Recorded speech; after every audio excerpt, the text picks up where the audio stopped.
जिंदगी हमसे सब कुछ छीन लेने की कोशिश करती है, लेकिन वही जिंदगी एक दिन हमें सबसे बड़ा अजीबो-गरीब तोहफा भी दे देती है। ये कहानी है राशिद की, एक गरीब कंकुन जो पत्थरों में रोशन खजाना ढूंढता था। गरीबी के बावजूद उसके पास एक चीज थी जो सबसे कीमती थी, उसका ईमान। राशिद का घर छोटा सा था, मिट्टी का।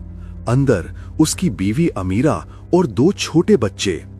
पैसे की तंगी थी, लेकिन दिल में उम्मीद का दिया कभी नहीं बुझता था। हर सुबह छोटे से आंगन में खड़ा होता, आंखें बंद करता और धीरे से कहता, या रब, शुक्रिया मेरे परिवार के लिए, शुक्रिया इस जिंदगी के लिए, और शुक्रिया जो कुछ तूने दिया। मैं गरीब हूं, पर मेरी उम्मीद सिर्फ तुझ पर है। मुझे सब्र दे और वो रोशनी जो अंधेरे में भी रास्ता दिखाए। फिर वो नदी के किनारे जाकर मिट्टी और पत्थर ढूंढता। छोटे छोटे सोने के जर्रे मिलते जो मुश्किल से एक दिन का खाना ला पाते। लेकिन राशिद फिर भी मुस्कुराता और शुक्रिया अदा करता। उसके आसपास एक अमीर सोना खरीदने वाला आदमी होता, करीम। पैसा, जमीन, ताकत सब कुछ था, बस इंसानियत नहीं। वो अक्सर राशिद का मजाक उड़ाता, तुम्हारा नसीब सिर्फ छोटे जर्रे हैं, बड़ा टुकड़ा तुम्हारे हिस्से में कभी नहीं आएगा। राशिद सिर्फ हल्का सा मुस्कुराता, रब नामुमकिन को मुमकिन बना देता है, मैं उस पर भरोसा रखता हूं।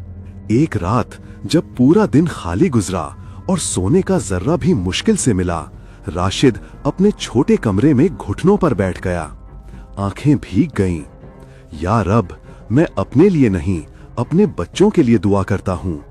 हमारी जिंदगी बेहतर कर दे और इतनी बरकत दे कि हम भी किसी का सहारा बन सकें। उसी रात सपने में एक रोशन चेहरा आया, साफ चमकते कपड़े, सुकून भरी आवाज, राशिद, तेरा ईमान रंग लाएगा। कल शहर के चौक जा, कबूतरों को दाना दे और दुआ कर। सुबह राशिद होश में आया, दिल तेज धड़क रहा था। अमीरा को बताया। वो हैरान हुई, फिर धीरे से बोली, शायद ये रब का इशारा है, चलो इसे मानते हैं। राशिद एक छोटा सा थैला लेकर चौक की तरफ चला। रास्ते में एक बूढ़ा आदमी मिला, थका हुआ, भूखा। बिना सोचे समझे राशिद ने अपना खाना उसे दे दिया। मेरे पास कम है, पर मैं बांट सकता हूं, कहा। बूढ़े ने दुआ दी और भीड़ में खो गया। चौक में पहुंचकर राशिद ने दाना बिखेरा। कबूतर उसके आसपास मंडलाने लगे। उसने आंखें बंद की, गहरी सांस ली और धीरे से कहा, या रब, शुक्रिया, मेरी दुआ सुन लेना। कबूतर उड़ाए और राशिद के अंदर एक अजीब सी शांति उतर आई, जैसे कोई बड़ा राज लिबास बदलकर उसे देख रहा हो। उसके बाद वो नदी गया, घंटों तक मिट्टी छानता, हाथ थक गए, कमर दुखने लगी। फिर एक पत्थर उसकी नजर में अलग दिखा, जैसे कुछ छुपाया हो। राशिद ने जोर लगाकर पत्थर हटाया और नीचे एक बड़ा चमकता हुआ सोने का टुकड़ा पड़ा था, इतना बड़ा कि उसकी सांसें रुक गईं। वो जमीन पर गिर गया, आंसू बहते गए। शुक्रिया या रब, शुक्रिया। वो टुकड़ा घर लाया। अमीरा और बच्चे देखकर सरगोशियों में रह गए। सब ने मिलकर शुक्रिया अदा किया। अगले दिन राशिद शहर गया, कुछ पैसा गरीबों में बांट दिया और बाकी से एक छोटा सा सौदाघर खोल लिया। लेकिन करीम की तरह नहीं, राशिद हर कंकुन को इज्जत देता, ईमानदारी से पैसे देता। धीरे धीरे दूर दूर के लोग उसके पास आने लगे। राशिद रोज की तरह सुबह दुआ करता, शुक्रिया अदा करता और ईमानदारी से काम करता।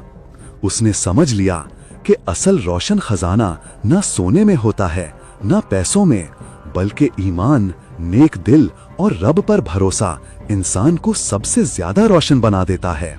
और राशिद ने सबको दिखा दिया कि एक छोटी सी जिंदगी भी अगर ईमान, मोहब्बत और नेक नियत से चलाई जाए तो वो सबसे रोशन खजाना से भी ज्यादा चमक सकती है।